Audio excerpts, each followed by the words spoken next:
Hello, my garden friends. It's Jersey Shore Lisa from MyNJGarden.com, and I wanted to take you on a little walk with me around my garden. I it is early spring, so it's still sleeping for the most part, but things are starting to wake up, and I walk around my garden every day, even in the middle of winter. So even though there's not a whole lot that's blooming and huge right now, there's still things to see. And if you don't have a garden of your own, you can live vicariously through me with my garden. So this is actually my backyard, my double gate that will come into my backyard. And this is the first bed that you kind of come to back here. And it's just a little one. I had some extra bricks, but this area gets good sun in the summer. So I needed support to grow cucumbers. So this is a thin little bed, but it did the job. So I planted cucumbers in here last year, and then I put some chicken wire up against the fence because cucumbers have these little tendrils on the vine, and they need something to twirl around so that they can climb up a support. Now, they couldn't just climb up this fence because the tendrils won't go around a big, thick piece of wood that's part of this fence. They need the support to be thinner than your pinky. So that's why I had to attach chicken wire to this to give those tendrils something to twirl around. But in the meantime, because cucumbers are a warm weather crop, so they need the soil to be much warmer. I can't plant those yet. But in the fall, when the cucumbers were done, I took them out. And then in the fall, I put in a few garlic cloves. I have them really all over the yard because I love garlic and I love growing my own garlic. So you can see that the garlic is kind of growing in there. And then there's also these thin little bits that are coming up. And I remember tucking some flower bulbs in there last year along with the cucumbers. For the life of me, I don't know what the flower bulbs were. They look like chives. I know they're not chives, but they will be some sort of flower, and I will be surprised when they actually bloom, but it'll be a pleasant surprise. So the next thing we have here is my kiwi arbor. And I put this up 2 years ago, I think. And this is the second season that the kiwis will be in the ground. They were in pots for 2 years before that. So even though they're kind of old, they weren't the best they could be when they were in the pots. So they are starting to leaf out already. I don't know if you can really see the leaves starting. I don't know if they'll flower this year, or if next year will be the year for them. But they're gonna flower soon. I have no doubt because they're happy plants. At my other property, I had Ken's Red hardy kiwi, and they bloomed the year after we left that property. So I never got kiwi off of them, but the people who are renting that house have gotten kiwi off of them. However, this is called Arctic Beauty, and I believe what I've read is that these take a little bit longer to flower. But once these plants are mature, not only will they flower and give me kiwi, but the mature leaves will be white and pink colored leaves, which seemed really cool. So I got the Arctic Beauty because I thought it would be a really ornamental looking vine, even just the leaves beyond the flowers and the fruit. So that's why I decided on those. These are 2 half barrels, and there's a couple herbs in that one. And then in this one, there are actually bergamot. Bergamot? Monarda. I think it's Monarda. Bee balm is coming up in there, but I think I'm going to move that, and I'll end up using that for veggies, because I started a lot of vegetables this season, and I need room to grow the veggies, and I only have so many raised beds. So this little wattled fence that I put together. It's kind of sorry looking. I don't know. I think I need to renovate it, but it was an experiment. It's kind of cute, I guess. It does the job. That's holding in my blackberry bushes, and so the blackberries started as 3 plants, and that's mostly what's still in there, but I have a couple of suckers coming up, and you can see there's about a zillion acorns because my backyard has a lot of oaks. See that oak tree? And then there's some oaks back there too. This was a mast year for oaks, and they threw so many acorns all over the yard. It was amazing. The whole yard was coated in acorns. So we basically scraped them all up and threw them in with the blackberries. So I will probably regret it when I have 6 million little oak trees coming up in my blackberries, but I needed a place to put them. The dog was stepping around the yard very carefully because the acorns were bothering her feet. She's a spoiled little lab. This is my greenhouse, and it's definitely not like a Pinteresty, beautiful, shabby chic-y greenhouse. This is utilitarian. And it is warmer in here than it is out there. It's unheated, obviously. It's almost 60 degrees, it says, in my greenhouse. But I do have all my little seedlings out here because they just take up a lot of space in the house. So during the day, I bring them out, and during the night, I still bring them all inside. They're not fantastic. They're not doing really great because it's still cold and early. So I'm not worried about them. Once it warms up, they'll perk up. But there is one in the ground bed in this greenhouse, and I had it covered.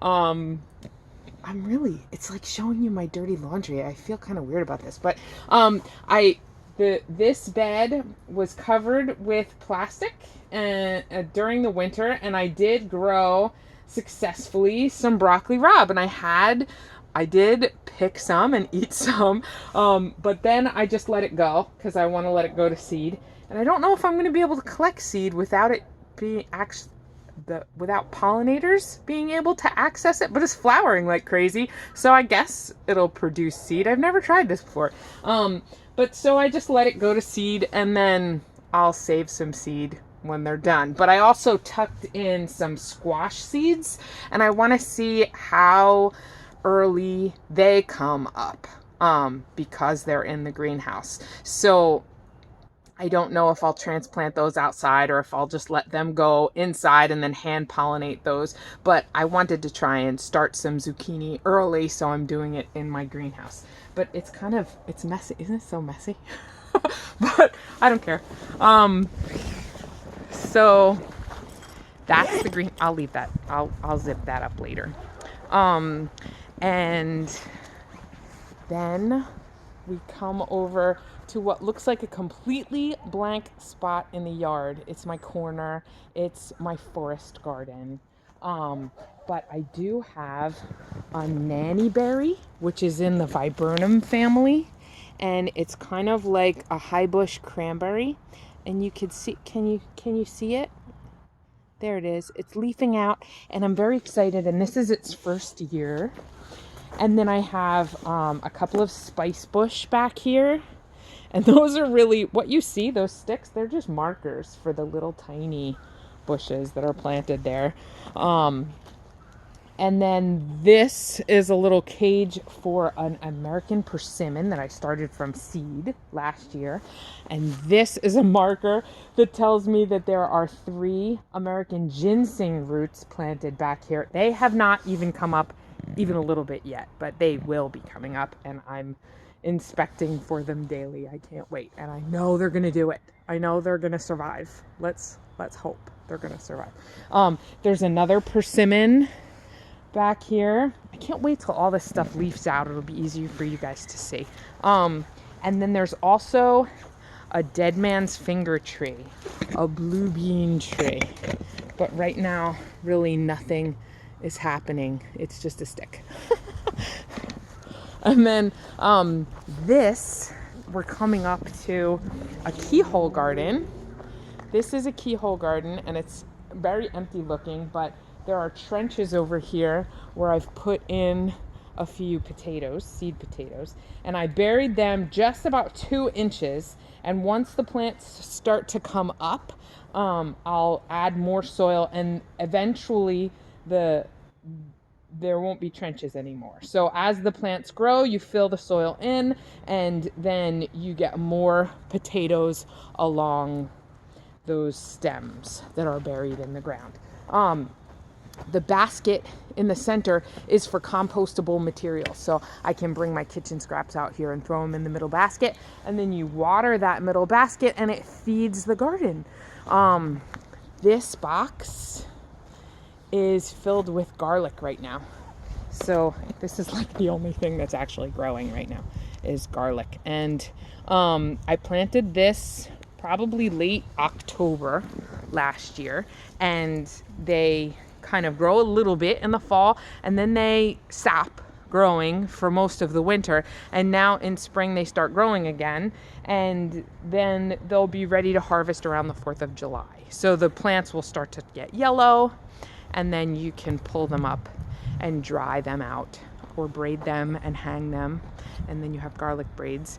And that's a really cool way to use your fresh garlic from the garden. This is another keyhole garden, and there's some reseeded stuff. I did seed some lettuce a couple week and a half ago. I put some lettuce and some chard out here, and there's a little bit of lettuce growing that reseeded itself last year. But all this other green is reseeded from an herb.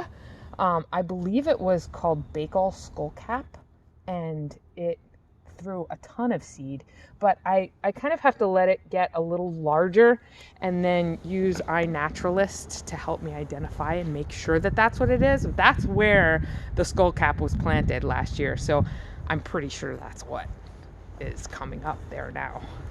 And I don't know what that herb is good for, but I had seed for it, so I planted it. These are some carrots in this bed, and I planted those last year, and I used some of them, and then some of them I just left in the garden all winter, and they're perfectly good to pull up and eat as needed. But I'm gonna let a few of them stay because they are biennials, I think, and they will flower they live for 2 years. They grow tops the first year, and then the second year they will grow flowers, and then you can save the seed from them. So that's what I intend to do. I won't eat all of these. I'll leave a couple and I'll let them flower, and I'll save the seed. And then this bit here, that's parsley, and that survived all winter. Surprisingly, I've never been able to overwinter parsley before, but that one totally survived. And I think that that's a good little backyard tour for you guys. I have a couple other things. We'll look at this stuff too. It's just sticks though. This is a pussy willow. So, can you see it? This was brand new last year, and it survived, and I can't wait for that to leaf out. Hopefully it does well this year. And I have a sweet pepper bush, and I also have a couple of dwarf mulberries back here, and 2 more persimmon trees to make another forest garden corner in the backyard. So the reason most of my annuals will go in these raised beds I can't get the right angle in these raised beds is because of this lovely girl right here. Where you at? Vanna. Yes, Vanna. She would eat all the stuff that I plant directly in the ground. So she tends to respect the garden beds and not go in them. But she's a good girl. She's just kind of crazy and loves to eat. Who doesn't, right?